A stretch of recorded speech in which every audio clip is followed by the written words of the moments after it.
출애굽기 13장 17절부터 22절까지 제가 읽습니다.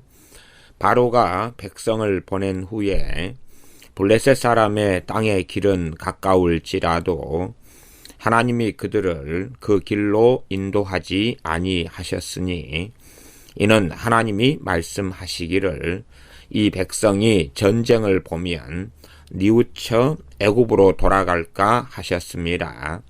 그러므로 하나님이 홍해의 광야길로 돌려 백성을 인도하심에 이스라엘 자손이 애굽 땅에서 항오를 지어 나올 때에 모세가 요셉의 해골을 취하였으니 이는 요셉이 이스라엘 자손으로 단단히 맹세케 하여 이르기를 하나님이 필연 너희를 권고하시리니 너희는 나의 해골을 여기서 가지고 나가라 하였음이었더라. 그들이 숫곳에서 발행하여 광야 끝 에담의 장막을 치니 여호와께서 그들 앞에 행하사 낮에는 구름 기둥으로 그들의 길을 인도하시고 밤에는 불 기둥으로 그들에게 비추사 주야로 진행하게 하시니 낮에는 구름 기둥 밤에는 불 기둥이 백성 앞에서 떠나지 아니하니라. 아멘. 이제 이스라엘 백성들이 애굽에서 떠나서 하나님께서 인도하시는 가나안 땅을 향하여 여정을 진행합니다. 그러나 그들에게는 참으로 문제들이 산적해 있습니다. 이스라엘 백성의 가장 심각한 문제는 그들의 불신앙이고 또한 그들의 무책임함이고 그들의 책임 전가고 그들의 원망이고 그들의 안주함이 되기도 합니다. 사실상 이 이스라엘 백성들은 오랜 세월 동안을 노예로 살아왔습니다. 노예로 살면서 노예 근성을 가지게 됩니다. 노예로 살면서 노예 근성을 가진다. 노예 근성은 어떤 것입니까? 수동적이고 피동적이고 그리고 가만히 있고 시키면 시키는 것만 하고 능동적이지도 않고 자율적이지도 않고 책임지려 하지도 않고 하는 것 등이 노예 근성입니다. 물론 우리는 그렇게 생각할 수 있습니다. 야, 노예로 살았으니까 당연한 것 아니냐. 결코 그것이 아닙니다. 그런 식으로 따지면은 요셉도 노예로 팔려가서 보디발 장군의 집에서 노예 생활을 했지 않습니까? 그러나 그는 능동적이었고 자율적이었으며 하나님을 섬겼고 하나님께서 그와 함께 하셨습니다. 다니엘의 세 친구 같은 경우도 실상은 노예로 바벨론에 끌려갔던 것입니다. 그러나 그들은 능동적이었고 자율적이었고 그 노예로 사는 환경 속에서도 하나님을 의지하며 의탁하며 하나님께서 주시는 길을 따라서 걸었던 사람들입니다. 북한에서 탈북한 사람들이 많이 있는데 탈북하신 분들을 보면 그 중에서 어떤 분들은 대한민국 땅에 와서 대한민국의 자유를 누리면서 더 많은 가능성을 찾고 발견하고 진취적이고 그동안의 북한 땅, 자유가 없는 땅, 공산주의의 땅에서 살아가면서 있었던 이러한 착취나 고생이나 핍박이나 어려움이나 하는 여러 가지 문제들 속에 있다가 자유를 누리는 땅에 와서 이제 본격적으로 자신의 인생과 삶을 열어갑니다. 어떤 사람은 대학을 가기도 하고 어떤 사람은 자신의 적성을 따라 취업하고 직장 생활을 하기도 하고 사업을 하기도 하고 하는 등의 어떤 인생과 삶에 발전해 나가는 그런 자리 속에 들어갑니다. 그러나 실제로 다수의 탈북하신 분들은 수동적이고, 그러고 대한민국 정부에서 준 얼마간의 돈을 낭비하거나 그냥 써버린 다음에, 그런 다음에 빈털터리가 되어져서 대한민국 너희들은 우리의 인생을 책임져라. 직장을 제대로 구하려고 하지도 않고, 또한 직장을 좀 구했다 그래도 자기 마음에 안 들고 인내하지 못하고 버티지 못하고, 자기는 이 땅에 오면 우리나라에서 가장 잘 사는 사람들이 누려야 될 것을 당연하게 누릴 권리가 있다는 식의 생각들을 하기도 하는 분들도 있습니다. 그래서 제가 탈북민들 사역하시는 목사님을 만났는데, 그 목사님의 이 마음의 고생, 번뇌, 이건 너무나 심각했더랬습니다. 왜냐하면 탈북하신 분들이 이제 어떻게 해서 예수님을 믿게 되었습니다. 다 그런 건 아니지만 전반적인 경향이 그렇다고 듣습니다. 이 대한민국 정부에 대해서 원망하고, 그리고 우리의 인생을 행복하게 만들어라, 그렇게 하다가 이제 어찌해서 복음을 듣고 예수님을 믿는다 하면서 신앙생활을 시작합니다. 그랬더니 이제 하나님 당신은 우리의 인생을 행복하게 하고 책임져야 된다, 그렇게 하나님께 기대하는 것입니다. 또한 교회 당신들은 사랑하니 우리를 먹고 살만하고 누리게 하도록 우리를 만들라, 이런 기대를 하고, 거기에서 자신들의 문제를 발견하지 못하고 그렇게 살아가면서 이 목회자로서 겪는, 그들을 돌보아주고 그들을 사랑하는데도 어떻게 할 수 없는 그러한 고통을 겪는다는 이야기를 듣습니다. 이 이스라엘 사람들도 어떻게 살아가느냐, 어떤 인생을 살아왔느냐 하는 것은 각자의 문제가 되어집니다. 이 이스라엘 사람들 가운데 대다수는 노예로 살면서 노예 근성에 찌들어버리고 피동적이 되고 무책임하게 되고, 시키면 시키는 대로, 시켜도 안 하지만 버튼을 눌러주면 움직이고, 아무 말을 하지 않으면 자기가 할 일을 찾아서 움직이지도 않고, 이런 수동적인 삶 가운데는 실제로 믿음이 역사하지도, 순종의 길을 걷지도 못하는 사람들, 그러한 자리 속에 들어가기도 싫어합니다.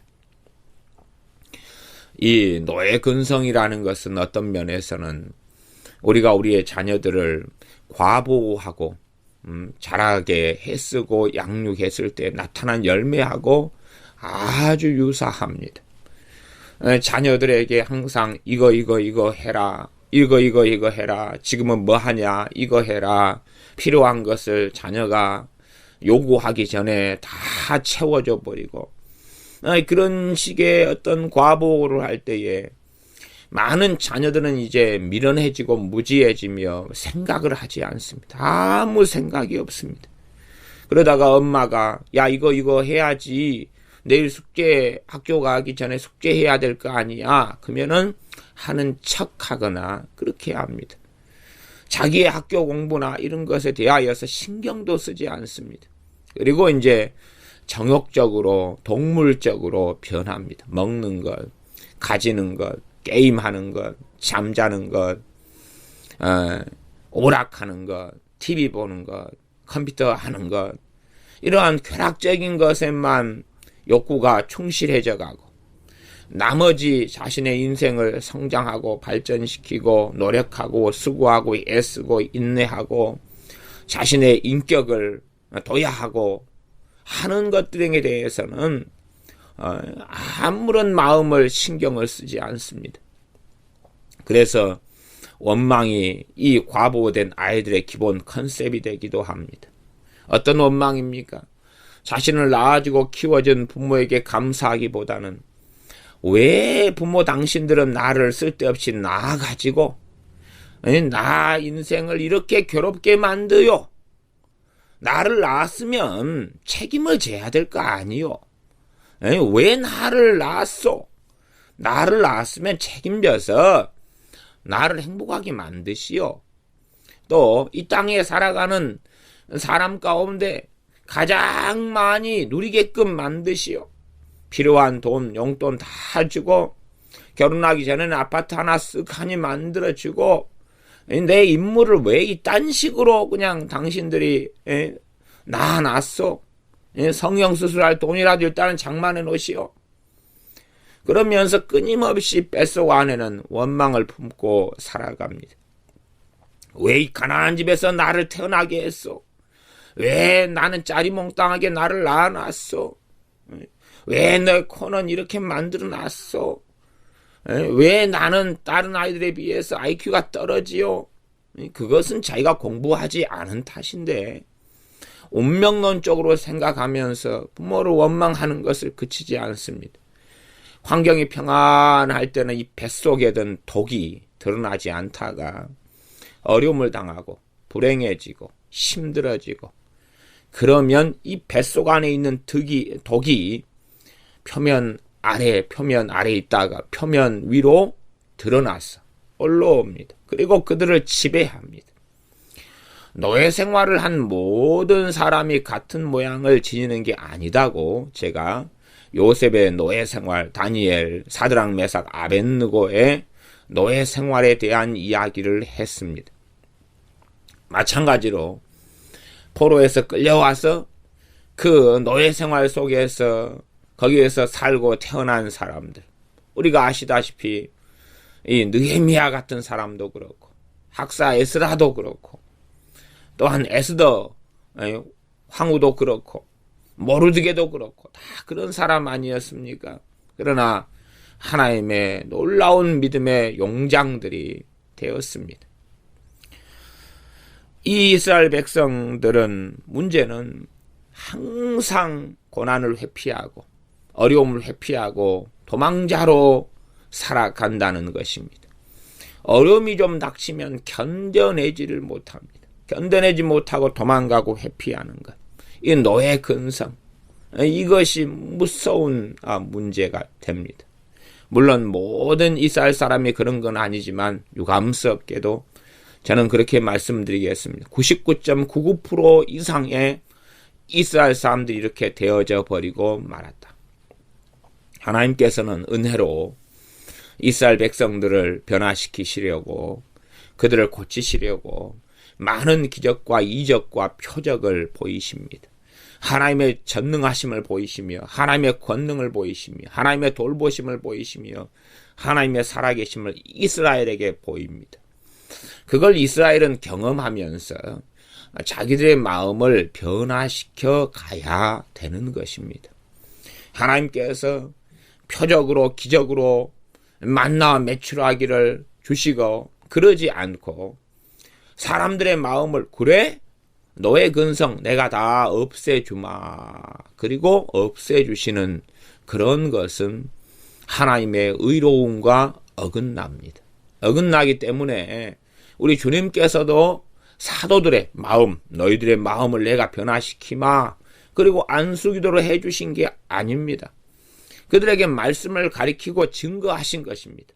많은 주님의 권능을 체험하게 하고 많은 기적과 이적의 현장 속에 있게 하고 말씀을 가리키시고 그들과 함께 하시면서 그들은 그것을 경험하고 듣고 주님의 말씀을 들으면서 변화의 길을 한 걸음 한 걸음 걸었어야 합니다. 그것처럼 이스라엘 백성들이 하나님의 살아계심을 보이시며 하나님의 기적과 능력과 이적을 보이실 때에 그들은 그것을 보고 듣고 하나님의 말씀을 들을 때에 그것을 통하여 그들은 변화의 길을 걸어가야 합니다. 그러나 시간이 흘러도 변화의 길을 걷지 않는다면 더 암담한 일이 생겨나고 맙니다. 우리가 아시다시피 어떤 아이가 초등학교에 들어갔습니다. 그래서 초등학교 6년 동안에 제대로 된 공부를 하지 않습니다. 그렇게 해서 이제 대한민국 사회에서야 그렇다 할지라도 중학교에 잘 입학하고 지나갈 수 있지 않습니까? 중학교에 초등학교 6년을 허성서라고 보낸 다음에 중학교에 들어갑니다. 그러면 더 암담한 세월이 기다리지 않겠습니까? 더 암담한 세월이 기다립니다. 중학교를 대강 하고 지나가서 고등학교에 진학합니다. 우리나라는 고등학교에 어지간하면 지나갈 수 있지 않습니까? 그러면 고등학교 지나가면 무슨 일이 벌어집니까? 이제는 더 암담한 일이 벌어집니다. 고등학교도 대강 하고 놀고 게임하다가 그리고 보냅니다. 고등학교 졸업하면 무슨 일이 기다립니까? 이제 사회인이 되거나 아니면 대학을 가거나 등등 자기 인생의 책임을 지는 위치에 서게 되는데도 불구하고 준비하지 못한 사람, 그 기회를 선용하지 못한 사람, 그런 사람들에게는 더 암담한 일이 기다립니다. 그렇게 무책임한 삶, 자신의 인생과 삶을 하나님 주신 기회들을 통하여 변화시켜가는 그런 삶이 아니가, 무책임한 삶, 시간 낭비하는 삶을 살다가 하나님 내 인생을 책임지시오. 왜 초등학교를 나왔는데 중학교 때는 더 암담하고, 중학교를 나왔는데 고등학교 때는 더 암담하고, 고등학교를 나왔는데 왜 내게는 연대, 고대, 서울대, 카이스트 같은 좋은 대학이 주어지지 않습니까? 왜 내게는 대기업 같은 삐까 번쩍한 한 달에 몇백만 원씩 월급을 주는 그런 직장이 주어지지 않는가 말입니다. 그렇게 오히려 신앙생활을 하는 큰 복을 받았어도 그것을 하나님을 원망하고 대항하고 대적하는데 사용하고, 그렇게 대항하고 대적하도 무슨 하나님께 주시는 뭔가가 있을 줄 알았더니 당연하게 뭔가가 없지요. 그러니 아이고 하나님만 살아계셔. 예수님은 계시다 그랬는데 말짱 헛소리였어. 그리고 그나마 예배당에 출석하고 그나마 예배드리는 신용이라도 하던 것을 그만둡니다. 요즘에는 이 노예근성 또 자녀의 과부가 마찬가지입니다. 그런 것이 너무나 많아지기 때문에 결국은 자녀들이 제대로 된 주님을 예배하고 주님을 사랑하는 것, 그것을 할 수가 없습니다. 하는 신용은 가능하지만 할 수 없는 상태가 되고 맙니다. 주님에 대한 열정을 가지고 살아가는 것, 주님을 마음을 다하여 힘을 다하여 뜻을 다하여 사랑하는 것, 그런 것은 제대로 할 수가 없습니다. 왜요? 평생 해보지 않은 거기 때문에 그렇습니다. 평생 해보지 않은 것. 그래서 어떤 일에 대하여 열정을 가지는 것, 그런 건 노예근성을 가진 사람들에게는 평생 있어보지 못한 것입니다. 기껏해야 동물적인 본성에 대한 것, 그런 것은 하지요. 게임하기 위하여 열정을 가지고 밤을 새우고 그리고 영화를 보기 위하여 발버둥을 치고 쾌락을 누리기 위하여 열정을 쓰고 하는 동물적인 본성에 관련된 정욕적인 것에 관련된 부분 빼놓고는 정상적인 열정이나 정상적인 수고함이나 인내함이나 고난을 통과함이나 그런 것은 없습니다. 이런 삶을 사는 사람들에게 나타난 공통적인 현상은 무기력입니다. 무기력, 무의욕, 노력하지 않음, 수고하지 않음, 열정이 없음, 원망, 낙심, 좌절, 그 다음에 무서운 것은 일확천금, 한순간에 뭔가를 해결할 수 있다. 주식을 해서 한 방에 터뜨려 버리겠다. 내가 주식을 투자하면 여기 빚내고 저기 빚내서 투자하면 나는 한 달 만에 딴 사람이 10년 번 돈을 다 모을 수 있다. 그런 식의 황당한 자리에 들어가서 비극을 초래하고 맙니다. 나는 내가 하루 저녁만 공부하면 다른 사람이 1년 공부한 것을 나는 다 할 수 있다. 그래서 이런 사람들은 일확천금, 한순간에 하나님의 복이 임하는 것, 이런 등등의 이상한 가르침을 하는 사람들에게 현혹이 너무 잘 됩니다. 왜냐하면 가치관이 똑같기 때문에 그렇습니다. 3일 비상기도만 하면 하늘이 뒤집어지고 땅이 뒤집어진다. 무슨 기도든지 응답받지 못할 것이 없다. 이런 식으로 기도하면 모든 게 다 이루어진다. 헌금 좀 내라. 그러면은 하나님이 놀라운 축복을 쏟아부어 주신다. 그러한 부흥사나 그러한 가르침이나 그러한 데 쉽게 현혹되고 들어갑니다. 자기 마음과 똑같은 가르침을 가르치기 때문에 그렇지. 인내해야 됩니다. 연단을 받아야 됩니다. 경건 내리기를 연습해야 됩니다. 주님을 위하여 핍박을 받아야 됩니다. 그런 것은 관심이 없습니다. 참으로 영과 진리로 예배하는 자를 하나님이 찾으시니 참된 예배자가 되어야 됩니다. 그런 건 필요 없습니다. 그리고 언제나 수동적인 대로 살아갑니다. 누가 좀 버튼을 눌러주는 것 같으면은 조금 움직여 보았다가 금방 이 배터리가 떨어지고 맙니다. 그래서 다시 멈춥니다. 눌러주세요. 누군가가 눌러주세요. 근데 문제는 또 여자들도 문제입니다. 그런 남자들이 있다 그러면 모성 본능을 느낍니다. 내가 돌봐줘야지. 내가 버튼을 눌러줘야지. 그리고 자기가 버튼만 눌러주면 행복하고 알콩달콩하게 살 수 있을 줄로 생각합니다. 결혼을 했습니다. 그리고 이제 신혼 초기에 버튼 눌러줍니다. 여보 지금 일 가야 돼. 여보 지금 일어나. 여보 지금 직장 알아봐야 되잖아. 여보 이거 하면 될 것 같아. 이거 하자. 그러나 인내심이 없으니 뭔가를 같이 시도하고 노력해줘도 오래 버티지를 못합니다. 그렇게 하면서 이것을 하다가 성질 나서 그만두고 저것을 해도 쉽게 열매가 맺히지 않으니 그만두고 그렇게 하면서 몇 년 지나서 결국은 이 또 다른 엄마가 되어졌던 아내도 남편을 포기하기에 이르고 다시 남편에 대한 증오심과 미움과 원망이 쌓여져 갑니다. 자신이 어떤 사람이 되느냐 하는 것은 자기가 책임져야 됩니다. 하나님께서는 말씀을 하시면서 하나님의 말씀을 증거하시고 말씀을 통하여 성령 역사하시면서 사람을 변화시켜 가십니다.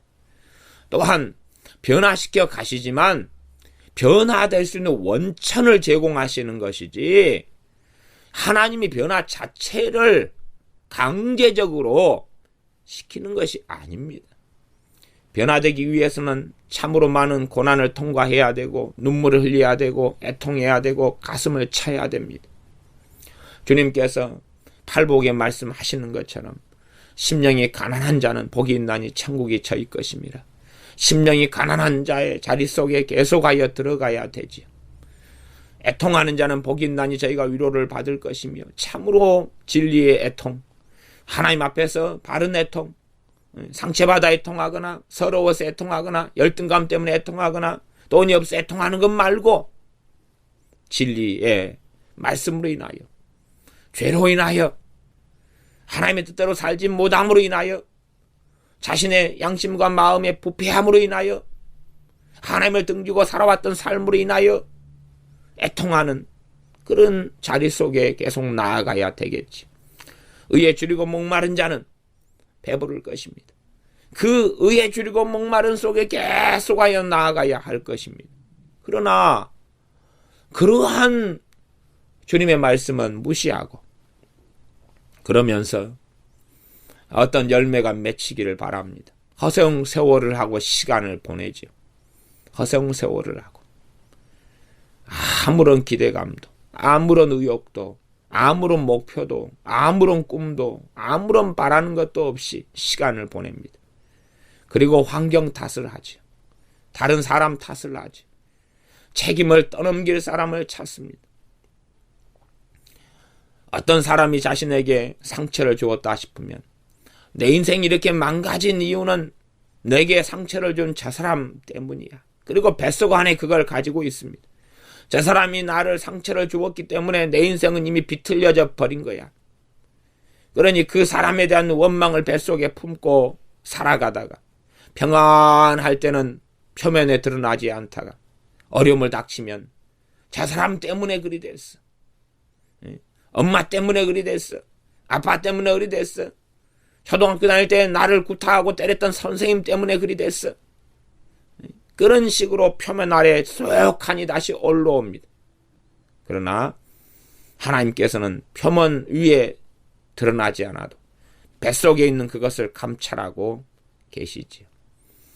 언제까지나 책임을 회피하고 언제까지나 무책임하게 살고 언제까지나 의욕이 없이 살고 언제까지나 억울하다. 언제까지나 노력하지 않고 수고하지 않고 땀 흘리지 않고 먹는 것, 잠자는 것, 노는 것, 쾌락적인 것 그런 것만 매여서 더 많이 그것을 누리려고 걸어가는 어리석은 인생 속에 살지 않아야 됩니다. 이 노예 근성에 찌들어 있는 이스라엘 백성들에게 하나님께서 구름 기둥과 불 기둥으로 역사하시고 인도하십니다. 그들의 문제, 그들의 연약함을 아셔서 하나님께서는 그 연약함을 인정하시면서 그들을 변화의 길로 인도하십니다. 그러나 이스라엘은 변화되지 않습니다. 변화되려는 마음 자체도 없습니다. 아니, 마음을 먹을 수도 있겠지요. 그러나 작심삼일에 불과하고 맙니다. 하나님이 나를 변화시키셔야지요. 하나님이 나를 변화시키십시오. 공부 못하는 나를 공부 잘하게 만드시오. 무능한 나를 유능하게 만드시오. 내 안에 억울함이 가득한데 그러면 하나님 이거 다 없애주시오. 내 안에 낙심이 가득한데 하나님 다 이거 뽑아내주고 낙심 대신 소망을 가득히 넣어주시오. 뭐 그렇게 기도는 할 수 있겠지요. 그러나 비성경적인 기도, 전혀 하나님을 알지 못하는, 하나님의 뜻을 알지 못하는 황당한 기도, 그렇게 하고 말겠지요. 13장 17절을 읽습니다. 바로가 백성을 보낸 후에 블레셋 사람의 땅의 길은 가까울지라도 하나님이 그들을 그 길로 인도하지 아니하셨으니, 블레셋 사람의 땅을 통과하면 그러면 더 빨리 가나안 땅으로 들어갑니다. 그러나 블레셋 땅의 길로 인도를 안 하셨다. 왜냐하면 그 이유가 17절 하반절에 나왔습니다. 이는 하나님이 말씀하시기를 누구에게 말씀했겠습니까? 모세 같은 사람에게 말씀하셨겠지요. 하나님이 말씀하시기를 이 백성이 전쟁을 보면 뉘우쳐 애굽으로 돌아갈까 하셨습니다. 이 백성이 무엇을 보면요? 전쟁을 보면 애굽으로 뉘우쳐서 뭡니까? 마음을 바꾸어서 하나님께서 출애굽 시켜주셨는데 전쟁을 경험하면 다시 돌아가자 마음을 바꾼다는 것입니다. 애굽으로 돌아갈까 하셨습니다. 물론 절대적으로 사람은 결정되어져 있지는 않습니다. 그러나 충분히 이스라엘 백성들은 전쟁을 보면 마음을 바꾸는 것을 하나님은 알고 계셨습니다. 그래서 전쟁을 보지 않게 하시려고 홍해 앞으로 인도하셨던 것입니다. 전쟁이 있다 그러면 우리가 가만히 생각해 보면 크게 두 가지의 전쟁을 생각할 수 있겠습니다.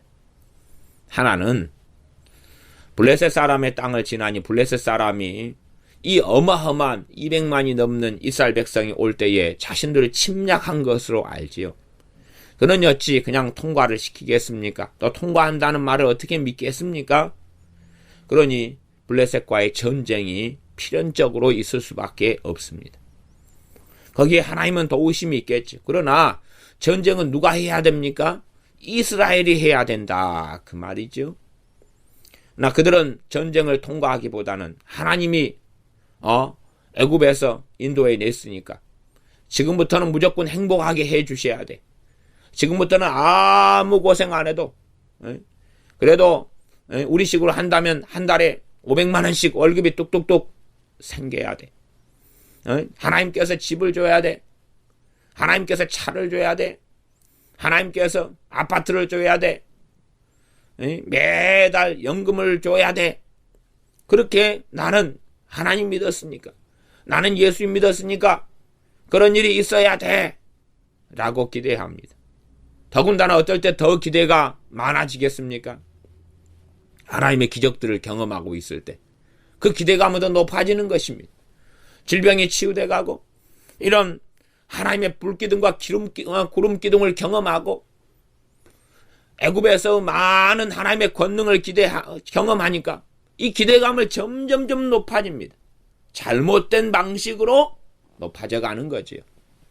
꼭 오병이의 기적을 주님께서 행하셨을 때에 이것을 먹은 사람들이 기대감이 높아져 갔습니다.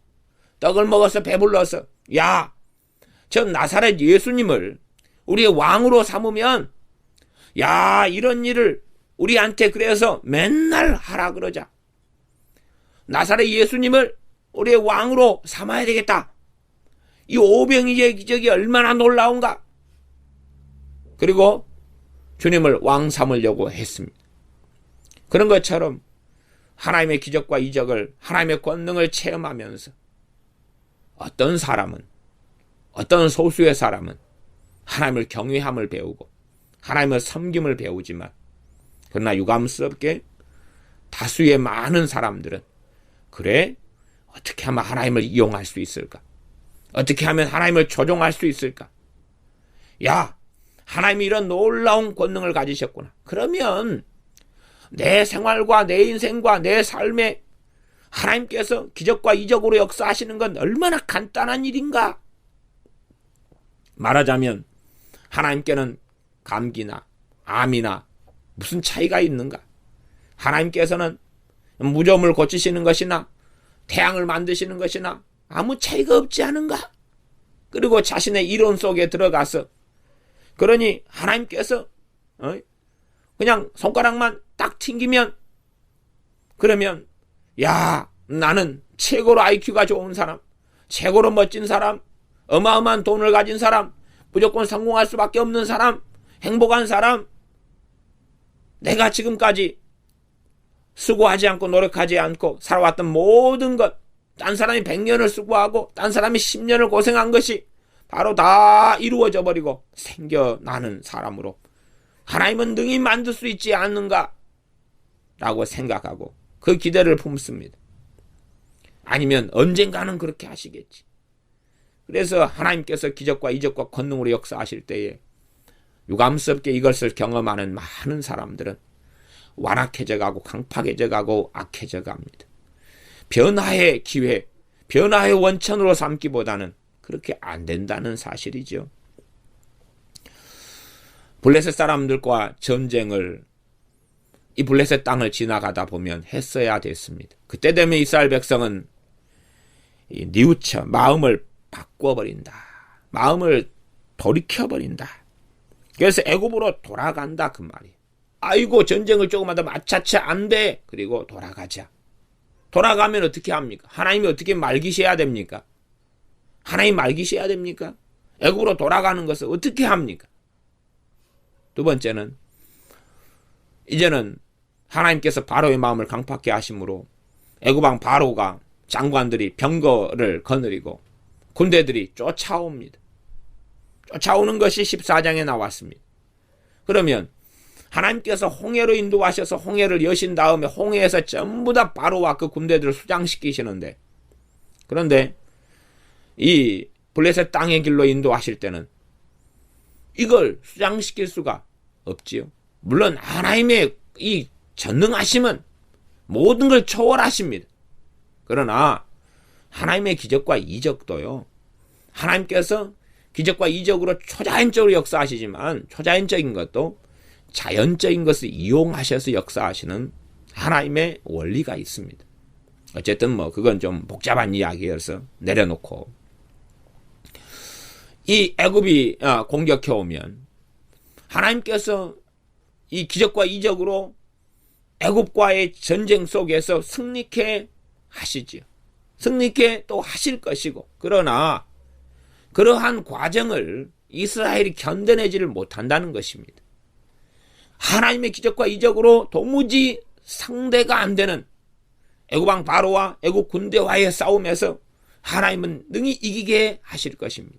그러나 거기에서 사람들이 죽어나가고 그 전쟁의 소용돌이를 통과하는 것을 이스라엘 백성이 견뎌내지 못한다는 것입니다. 그러한 전쟁을 보면, 전쟁을 경험하면 눈앞에서 자신들의 장정들과 블레셋 장정들, 군인들과 혹은 바로의 군대와 장정들이 싸우는 것을 봐도 뉘우친다. 마음을 돌이켜버린다. 또한 자기가 그 자리에 있을 때 내가 왜 죽어야 하느냐, 내가 왜 이렇게 창에 찔리고 칼에 팔다리가 잘려야 되느냐, 온갖 악의적인 악담과 저주가 만연하게 펼쳐져 갈 것입니다. 전쟁을 하면 최소한 몇 사람은 죽겠죠. 또 어떤 사람은 장애인이 되겠죠. 어떤 사람은 쩔뚝발이가 되겠죠. 어떤 사람은 중상과 경상을 입겠죠. 그럼 그런 사람들이 왜 하나님은 나를 보호하지 않고 이 전쟁의 길에 들어서게 해서 하필이면 내가 장애를 가져야 되느냐, 하필이면 내 자식이 왜 죽어야 되느냐 하는 원망과 하는 이 악한 것을 이스라엘 백성에게 만연을 시키겠죠.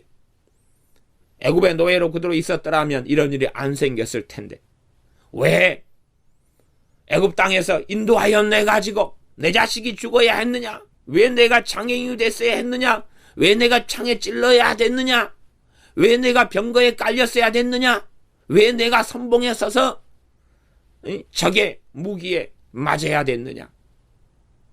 그렇게 되지요. 그래서 하나님께서는 이 사람들 생각과는 다릅니다. 참이 제가 사람의 변화 이야기할 때 되면 사람들에게 이 잘못된 가치관을 가진 사람들 설득시키는 것이 참 어렵습니다. 참 어려워요. 이 변화 이야기는 참 어렵습니다. 왜냐 그러면 생각해 보십시오. 13장 17절 같은 경우도 이 백성이 전쟁을 보면 뉘우쳐 마음을 바꿔서, 그런데 하나님이 안 바뀌게 하면 되지. 하나님의 담대한 마음을 줘버리면 되지. 믿음을 줘버리면 되지. 그러면 간단하잖아요. 그러나 그것은 누구의 소관입니까? 백성의 소관이에요. 지그들 마음이니까. 마음은 본질적으로 우리 거단 말입니다. 우리 거예요. 주님께서는 나를 따르는 사람은 자기를 부인하고 그렇게 말씀하시는 거예요. 자기를 부인하는 건 누가 해야 됩니까? 주님이 해주시는 겁니까? 우리가 해야 되는 겁니까? 우리가 해야 되는 것입니다. 자기 십자가를 지고 나를 따를 것이니라. 그건 우리가 해야 되는데 우리는 힘들고 어려운 건 다 누구에게 떠넘기를 좋아합니까? 주님께서 맡으시오. 하나님께서 맡으시오. 그 떠넘기기를 좋아하지. 자기를 부인하는 것이 변화의 여정, 주님을 따르는 좁은 길의 여정이 아닙니까? 그러나 자기를 부인하기는 싫다 이거예요. 자기가 누리고 싶은 건 누리고 자고 싶은 건 자고 놀고 싶은 건 놀고 자기 뜻대로 살아가겠다 이거예요. 그리고 열매는 재고 좋은 열매, 재고 좋은 기회, 이것을 얻고 가지게 해달라는 거지요. 이스라엘 백성이 이런 제가 편의적으로 과보된 자식들, 노예근성 버튼 눌러주면 가고 누르지 않으면 안 가고, 눌러도 엄마가 이거 해라, 엄마가 이 대학에 무슨 과를 가라, 그렇게 했으면은, 엄마가 가라 그랬으면은 이 대학과만 나오면 좋은 직장이 있어야 되잖아요. 실은 수고하거나 노력하거나 애쓰지도 않은 채로. 근데 엄마가 가라 그래서 이 과를 갔는데 내 인생은 왜 이리 비참해요? 왜 좋은 직장은 없어요? 적성이 안 맞잖아요. 그런데 나는 고생했어요. 엄마 책임이에요. 그러한 책임 전가를 무수하게 해가는 세대가 과거에 출애굽했던 세대였고, 나아가서 지금 이 세대가 또한 그러하다는 사실입니다. 전쟁을 보면 마음을 바꾸어서 애굽으로 돌아갈까 하셨습니다. 하나님이 그렇게 말씀하시고, 이스라엘 백성들의 마음의 상태, 이스라엘 백성들의 못돼 먹은 본성, 그렇게 인생을 살아왔던 것, 요셉과는 다르게 다니엘, 사드락, 메삭, 아벳느고하고는 다른 길을 걸어왔던 이스라엘 사람들. 그래서 하나님께서는 18절, 그러므로 하나님이 홍해의 광야길로 돌려서 터닝을 했다 그 말이에요. 터닝을 했다. 길을 돌렸다. 저쪽 길로 가면 가나안 땅에 빨리 가는데 대신에 전쟁을 통과해야 됐다 그 말이에요. 나 통과를 할 수 있는 역량을 안 가지고 있어요. 이 전쟁이라는 고난을 통과할 그러한 준비가 안 돼 있어요. 그러니 빠른 길이 있어도 빠른 길을 갈 수가 없는 거지. 그리고 홍해의 광야길로 돌려서 백성을 인도하심에 준비돼야지. 하나님은 준비된 것을 따라 역사하십니다. 준비되지 않으면 어떻게 알 수 있어요? 준비되지 않으면. 이스라엘 자손이 애굽 땅에서 항구를 지어 나올 때에 19절, 모세가 요셉의 해골을 취하였으니 이는 요셉이 이스라엘 자손으로 단단히 맹세케 하여 이르기를 하나님이 필연 너희를 권고하시리니 너희는 나의 해골을 여기서 가지고 나가라 하였음이었더라. 요셉의 해골을 가지고 나왔다. 요셉은 또한 이스라엘 백성에게 맹세를 하게 해서 하나님께서 반드시 너희를 애굽 땅에서 해방시키실 거다. 애굽 땅에서 너희가 나와서 하나님이 약속하신 가나안 땅에 들어가게 될 것이다. 그때에 내 해골을 가지고 나와라. 요셉은 노예 생활로 시작했으나 또한 그의 인생을 애굽 땅에서 마감하였으나 그러나 그는 믿음을 가지고 있었고 소망을 가지고 있었고 또한 하나님께서 행하실 것을 바라보고 죽은 사람이 되어져서 요셉의 믿음, 요셉이 하나님의 신뢰, 요셉이 하나님을 바라보는 것, 이 모든 것들이 자신의 해골을 취하여서 가지고 나가라 하는 이러한 이야기 속에 담겨 있습니다. 요셉의 믿음, 요셉이 하나님을 신뢰함, 요셉이 하나님을 경외하는 것, 또한 그가 자신의 인생을 수동적으로 방임한 채로 무책임한 채로 형들이 자신을 노예로 팔았기 때문에 노예 생활해서 원망하고 증오하고 나 상처받았으니까 나는 어떻게 못해 하는 그러한 자리 속에 17살 노예로 끌려갔던 요셉은 들어가지 않았다는 사실입니다. 그래서 요셉이라는 인물을 성경에 하나님께서는 기록하시고 요셉의 해골을 자신의 유골, 해골을 향하여 명령하는 것을 기록하면서 실상은 이스라엘과 요셉을 대조하고 있는 성경을 우리가 보게 됩니다. 얼마나 다른가? 얼마나 다른가? 요셉은 자기가 원치 않는 노예 생활을 하고 또한 이 노예 생활도 한 걸음 나아갔을 때 단지 형들이 자신을 노예로 판 것만이 아니라 하나님의 섭리로 이루어졌다는 것을 압니다. 그러면 원망의 대상은 형들일 뿐만 아니라 또한 자신을 형들에게서 지켜주지 못한 아버지, 이 모든 것 위에 하나님의 주권으로서 애굽으로 노예 생활로 가게 하신 하나님이 범인이시다. 하나님이 주범이시구나. 나를 지켜주지 아버지, 지켜주지 못한 아버지가 원망스럽다. 아니 어떻게 한 아버지 밑에서 난 형제인데 형들이 동생을 돌봐주지 못할 망정 나를 죽이려 했고 나를 노예로 낙인 찍어서 팔아버렸느냐 이 못되고 악한 인간들아. 그런 것으로 요셉은 머물지 않았지요. 그래서 이스라엘과 요셉을 대조합니다. 요셉이라는 사람을 다시금 죽은 지 수백 년이 지났는데 등장을 시키고 요셉의 해골을 등장을 시킵니다.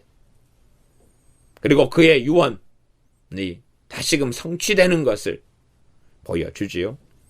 13장 20절 그들의 숫곳에서 발행하여 광야 끝 에담의 장막을 치니 발행했다 그만 출발했다 그 말입니다. 12장 37절로 돌아가면 이스라엘 자손이 람셋에서 발행하여 람셋을 출발해가지고 숫곳에 이르렀다 그렇게 나오죠. 그 다음 여기서 이제 13장 20절은 숫곳에서 또 출발을 합니다. 그래가지고 광야 끝 에담의 장막을 쳤다. 21절 여호와께서 그들 앞에 행하사 낮에는 구름기둥으로 그들의 길을 인도하시고 밤에는 불기둥으로 그들에게 비추사 주야로 진행하게 하시니 주야로 밤낮 없이 진행하게 하시니 낮에는 구름기둥 밤에는 불기둥이 백성 앞에서 떠나지 아니하니라. 그러면 주야로 밤낮으로 이스라엘 백성이 행진을 했고 걸어갔습니다.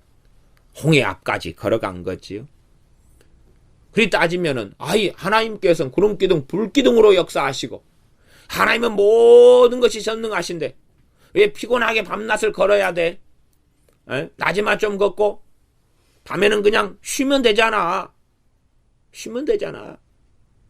하나님께서 애국 군대는 며칠 늦게 오라 그러면 되고 모든 걸 정리해가지고 널널하게 1시간 걷고 1시간 쉬고 아이고 여기는 새로운 경치가 있으니까 3일 머물면서 잔치 벌이고 그러면 되지. 하나님의 능력, 하나님의 기적, 하나님의 이적을 보는데 왜 이 밤낮 없이 행군을 해야 되느냐? 입장을 우리는 항상 바꿔놔야 됩니다. 바꿔서 생각을 해봐야 돼.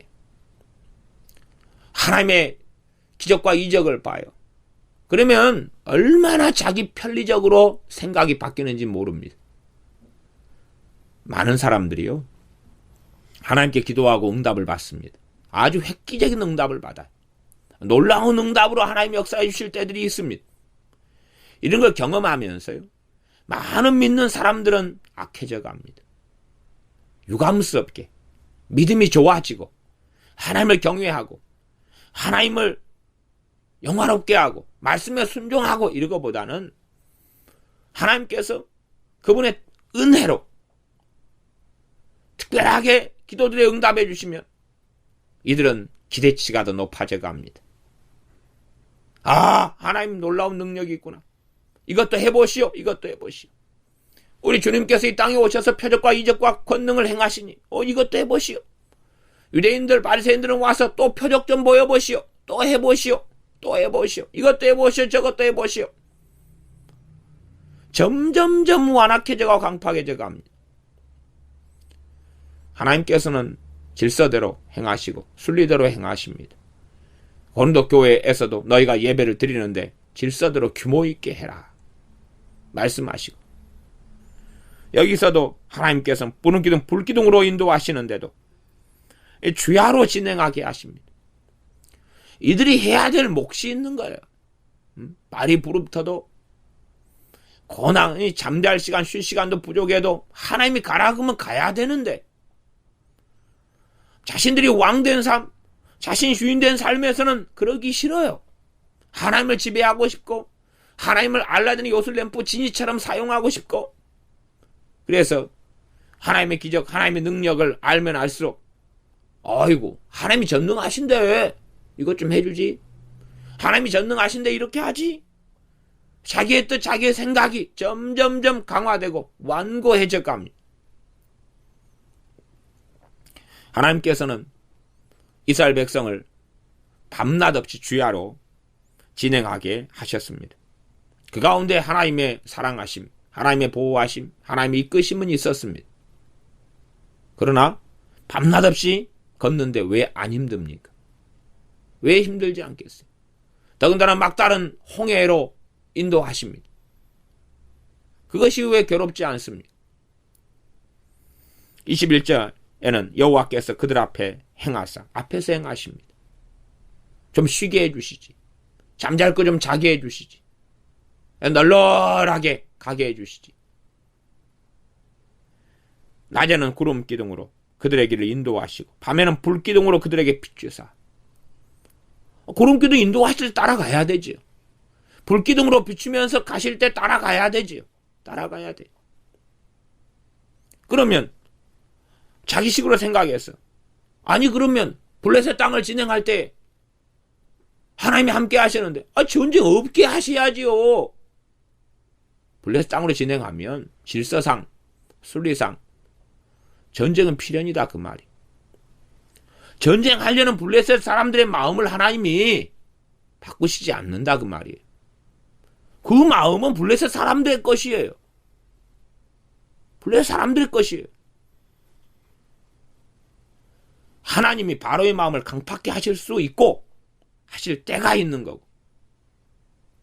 그러나 하나님께 사도 바울의 마음을 강팍하게 하고 하나님께서 모세의 마음을 강팍하게 하고 그건 하나님의 공의하고 맞습니까? 안 맞습니까? 안 맞아요. 사람들이 자꾸만 성경 몇 구절을 가지고 자기식으로 하나님을 평가하고 판단하려고 자로 재려고 그래요. 자기가 하나님과 동등됨으로 생각해서. 우리 신학을 잘못 배우게 되면 하나님을 경외하는 것을 배우지 않고 경건, 참된 경건 그걸 배우지 않고 잘못 신학을 하면 하나님을 자기의 손아귀에 놓고 하나님을 관찰하려고 그래요. 하나님에 대한 성경 몇 구절, 신학 몇 구절, 신론 얼마를 가지고 하나님을 너무 뻔하게 자기식으로 사변적으로. 참된 신학의 이유는 경건 때문에 그렇습니다. 신학을 하는 이유는 그걸 통하여 하나님을 경외함을 배워야 돼. 하나님을 경외함을 배우지 않는 신학이라는 것은 사실은 쓸모가 없는 것입니다. 신학의 이유는 정보와 지식을 얻는 게 아니라 하나님을 경외함을 배우는 것이고 하나님 앞에 참된 경건의 사람으로 살아가는 것이. 그러나 하나님에 대한 조직신학의 신론, 기독론, 인재론을 좀 배운 다음에 하나님을 자기의 손바닥에 올려놓는 그런 존재로 만들어갑니다. 하나님을 간단한 존재, 너무 쉬운 존재, 뻔한 존재, 조종할 수 있는 존재, 다 이해할 수 있는 존재. 하나님의 이해가 너무 간단해. 제임스 베커의 하나님을 아는 지식, 헤르만 바빙크의 하나님의 큰일 등등의 책을 읽고 하나님은 참 간단한 존재네. 하나님은 전부가 단순하구나. 자비하신 하나님, 인내로우신 하나님, 용서하신 하나님, 심판하신 하나님, 의로우신 하나님 등등. 간단해. 간단해. 아이고 나보다 간단하고 단순하구만. 나란 존재는 얼마나 복잡한지 몰라. 차고난 마음이 바뀌고 하나님은 너무 간단하구나. 하나님을 손아귀에 올려놓기를 좋아합니다. 내 생각대로 하나님 이렇게 해야 돼. 하나님 이렇게 해야지 마땅해. 하나님 왜 이리 하나님은 지혜가 없으실까? 이렇게 하면 될걸. 블레셋 땅에 통과할 때 전쟁 없게 막아버리면 되지. 전쟁 없게 막아버리면 되지. 그걸 못 막으셔 왜? 애굽에 무수한 기적을 일으키면서. 하나님은 좀 뭐라고 애굽의 기적을 일으켜 바로하고 신하들의 마음만 딱 바꿔가지고 내보내자 그냥. 쟤들 내보내자. 그렇게 하면 우박도 필요 없고 어둠도 필요 없고 물을 피로 바꿔야 되는 것도 필요 없고 개구리 재앙도 필요 없고. 아니면 바로하고 신하들과 이집트 애굽에 부흥을 보내보면 되냐. 부흥. 회개가 터져버리고 느느웨처럼 그냥 가슴을 치고 통곡하고 하나님 잘못했나이다. 다 예수 믿게 하나님 믿게 만들어보면 되잖아요. 그런 식으로 생각한다 그 말이에요. 그러면 우리한테도 천하 만민에게 복음을 증거하라. 그럴 필요 없이 72억 명을 하나님이 그냥 오늘 저녁에 다 믿게 만들어버려. 오늘 낮에 다 믿게 만들어버리는 거예요. 그냥 간단하잖아요. 전도하려고 사도 바울같이 수고하지 않아도 되고 고생하지 않아도 되고 그 어려움을 겪지 않아도 되고 선교사로 나가지 않아도 되고 아니면 예수 믿자마자 완전히 그냥 장성한 주님의 수준에 이르게 만들어버려요. 장성한 그리스도의 분량에 이르게 만들어버려요. 믿자마자 성령 충만을 받으라. 그 말씀도 필요 없이 그냥 성령 충만을 줘버리면 되는 거예요. 무조건 줘버리는 거예요. 무조건 막 불이 임하게 하는 거예요. 나이트클럽에 갔는데도 막 성령 충만이 임하고, 고스톱을 치고 온데도 성령 충만이 임하고, 술 마시러 그냥 들어가서 막 소주 3병 마셨는데 성령 충만이 임하고, 저기 그 말 경기장에 가서 노름하고 있는데 말 1번 마 2번 마 돈 걸어가지고 노름하고 있는데 거기서 성령 충만이 임하고 회개가 터져버리고. 얼마나 간단합니까? 북한의 김정은이나 죽은 김정일이나 김일성에게 막 성령 충만이 임하고 회개가 터지고 부흥이 일어나고 공산당원들이 막 다 회개해버리고. 얼마나 쉽습니까? 사울왕 같이 다윗을 핍박하고 막 그런 것보다 사울왕의 회개가 터져버리고, 하나님 내가 정말 잘못했나이다. 이스라엘 백성들에게 선지자들을 하나님께서 계속 보내셔가지고 왜 돌아오라 그러지 말고 돌아올 마음을 줘버리면 될 거 아니에요. 회개를 줘버리면 될 거 아니에요. 회개하라 그러지 말고, 너희 묵은 땅을 기경하라 그러지 말고, 그냥 불을 보내고 부흥을 보내가지고 아이고 하나님 잘못했나이다. 이제부터 하나님을 경외해야 합니다. 할렐루야. 회개하고 뜻대로 살고 순종하게 만들어버리면 되지. 왜 선지자들 보내가지고 돌에 맞아 죽게 하고 핍박당하게 하고 왜 그러냐 그 말이에요. 엘리야 선지자를 통해서 기도를 통해 하늘을 닫아버리고 열어버리고 불이 떨어지게 하고, 그럴 능력이 있으시면 사람 마음 좀 그냥 버튼 하나 눌러가지고 짠짠짠짠짠짠 다 변하게 만들고, 거듭난 마음, 변화된 마음, 하나님 사랑하는 사람들, 그 말씀이 마음을 다하고 뜻을 다하고 성품을 다하고 힘을 다해 주 너의 하나님을 사랑해라 말씀할 필요가 없죠. 그렇게 하면 만들어보면 될 거 아니에요. 그래서 이 변화에 대해서 가르치고 설명하는 것이 너무 어려워요. 왜 사람들은 무책임하기를 좋아하고 고난의 길을 걷기 싫어하고 인내하기 싫어하고 말씀대로 순종하기 싫어하고, 자기는 방임하고 무책임한 채로 남아도 하나님은 다 하실 수 있지 않습니까? 하나님은 전능하시니 다 가능하지 않습니까? 그리고 자기만의 소설을 쓰기 좋아하거든요. 하나님께서는 밤낮 없이 이스라엘 백성을 주야로 행진하고 진행하게 하셨습니다. 낮에는 구름기둥, 밤에는 불기둥으로 그들을 비추고 인도하셨지요. 하나님이 그렇게 돌보시며 사랑하십니다. 그러나 문제는 이스라엘 백성들입니다. 그것은 이제 14장에 가면 더 적나라하게 이스라엘 백성들의 심각함과 패역함과 강팍함과 그것이 드러나게 됩니다. 22절, 낮에는 구름기둥 밤에는 불기둥이 백성 앞에서 떠나지 아니하니라. 이스라엘 백성이 패역한 상황에서도, 또한 이스라엘 백성이 이 완악하고 황팍한 상황에서도 하나님의 은혜는 함께하고 있습니다. 하나님의 인내는 놀랍습니다. 우리가 예수님을 믿고 거듭나도 우리의 실제적인 삶은 쉽게 변화되지 않습니다. 그러나 하나님께서는 그럼에도 기적으로 이적으로 역사하십니다. 문제는 우리가 현실을 왜곡하면 안 된다는 사실이고, 문제는 우리가 하나님의 뜻을 왜곡하면 안 된다는 사실이에요. 얼마든지 어리석어진 사람은 낮에는 구름기둥 밤에는 불기둥이 떠나지 않고 있으니까 하나님의 은혜라는 걸 알지 못한 채로 내가 얼마나 바르면, 내가 얼마나 귀하면, 내가 얼마나 놀라우면, 내가 얼마나 이 지구의 중심이면 하나님이 이렇게 하시겠냐, 그렇게 자존망대해지는 것입니다. 하나님의 은혜에 보답하고 하나님의 은혜 주실 때에 찬미하고 경배하고 경외함을 배우는 사람들이 있을 거고, 이 구름기둥 불기둥 역사하실 때에 내가 얼마나 기도를 많이 했는데, 내가 얼마나 헌신을 많이 했는데, 내가 얼마나 봉사를 많이 했는데, 당연한 거 아니야? 당연한 거 아니야? 나 예수 믿었는데 당연한 거 아니야? 믿어줬는데 내가 하나님 믿어주고 있잖아요. 정말 이스라엘은 어떻게 생각했을까요? 이 밤에 불기둥을 보면서, 낮에 자신을 인도하시는 구름기둥을 보면서, 더군다나 성경이 이렇게 나옵니다. 13장 21절을 보면 여호와께서 그들 앞에 행하사 그 이스라엘이 지금 있는 곳에 하나님은 임하여 계시면서 그들 앞에서 행하셔. 그러니 구름기둥이다 그러면은 구름기둥에 하나님의 임재가 있었을 수도 있고, 어쨌든 그들 앞에서 구름기둥으로 그들을 인도하고 계시고, 불기둥으로 이 밤에 컴컴한데 진행 못하니까 불기둥으로 그들을 막 비추시는 거예요.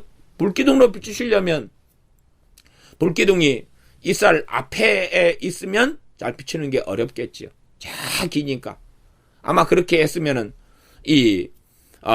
구름기둥이 이스라엘 행진하는 그 공중 위쪽에가 태양처럼 아마 있어야 되지 않을까, 이런 생각도 해봅니다.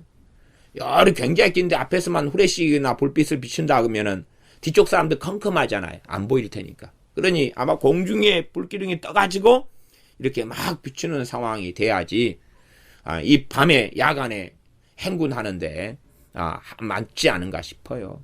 제가 어떤 그림들 같은 걸 보면은 이 불기둥이 쫙 앞에가 진행하면은 뒤에는 컴컴해 버리거든요. 앞 사람도 잘 보이지 않아요. 밤에 저는 등산 같은 거나 야간 산행들을 종종 해보면 그런 것을 경험하지요. 앞에서 후레쉬 한 2개 비춰도 자 뒤에 가는 사람들은 보이지를 않으니까요. 하나님께서는 이스라엘 백성의 상태, 상황, 문제, 어리석음, 허물과는 상관없이 하나님의 인내하심과 하나님의 자비하심과 하나님의 은혜로 구름기둥, 불기둥 가운데로 하나님께서 함께 하시면서 낮에는 구름기둥, 밤에는 불기둥이 백성 앞에서 떠나지 아니하니라. 안 떠나고 계십니다. 이스라엘의 의로움 때문이 아니고 하나님의 신실하심 때문이고 하나님의 약속을, 언약을 지키시는 하나님 때문이고, 하나님께서 이스라엘에게 시간을 주시며 그들의 기회를 주고 계시는 거고 그들의 변화를 기다리고 계시는 겁니다. 우리가 변화되는 건 하나님의 은혜로만 변화됩니다. 그러나 거기에 우리의 책임이 없는 게 아닙니다. 하나님 주시는 말씀으로 변화됩니다. 성령님께서 말씀을 통해 역사하실 때 변화됩니다. 그러나 거기에 하나님이 알았다, 나를 변화시켜야지. 하나님이 알았다, 내 자식을, 내 남편을, 내 아내를 변화시켜야지요. 그것은 하나님을 전혀 모르는 황당한 사람의 궤변에 불과합니다. 변화는 본질상 우리의 책임일 수밖에 없습니다. 그러나 하나님의 은혜가 아니면 변화될 수 없습니다. 그러나 책임은 우리가 져야 돼. 그때 하나님의 은혜가 임할 때 은혜가 유효하게 만들고 달라지는 변화의 길을 걸어갑니다. 하나님은 지금 이 노예 근성으로 찌들어 있는 무책임하고 원망하고 끊임없이 불평할 준비가 되어 있는, 그래서 잘 문제가 풀릴 때는 드러나지 않아요. 잘 문제가 풀릴 때는. 이제 14장으로 넘어가면 바로의 군대가 쳐들어오면 평안하지 않지요. 불안하죠. 절망이 닥쳐오죠. 그때 되면 이 본질이 확 드러납니다. 그래서 사람의 본질이라는 것은 평안할 때는 알 수가 없어요. 평안할 땐 신사적이고 평안할 땐 좋고 그런 것 같이 보여요. 남편과 아내나 연인이나 이런 사이도 평안할 때는, 문제가 없을 때는 그 사람의 본질을 제대로 알 수가 없어요. 돈이 있겠다, 연애하겠다, 서로 사랑하겠다. 평안할 때는 문제가 없어요. 본질을 드러나지 않으니까. 그러나 반드시 연애하는 연인들은요, 연애하는 가운데 고난이 하나 닥쳐야 돼요. 2개, 3개 닥쳐야 돼요. 그래야지만이 상대방이 어떤 사람인가를 보게 되는 거예요. 친구 관계 속에도 편안할 때는, 서로 간에 문제가 없을 때는 좋은 친구로 얼마든지 남아요. 본질을 드러내지 않아요, 뱃속에 있는 것을. 그러나 친구 관계 속에 서로 간에 양자가 아니면 한 명 이상이 고난을 통과해요. 문제를 통과해요. 그때 되면 정체를 드러내거든요. 정체를 드러내요. 뱃속 안에 있는 것이 이제 평안의 때가 끝나면 수면 아래 드러난단 말이에요. 표면으로 드러나는 것이. 하나님은 구름기둥, 불기둥, 이적과 기적과 은혜로 인하여 이 평안한 상황 속에 이걸 다루기를 원하시는 거예요. 평안한 상황 가운데 자신들의 본질을 발견하기를 원하시는 거예요. 나아가서 고난을 통과하면서 이 표면 안에 드러나는 문제들을 보기를 원하시는 거예요. 그들이 어떤 자리에 있는지, 어떤 존재들인지, 그러나 유감스럽게 이스라엘은 변화의 길을 걷지 않습니다. 기도하겠습니다.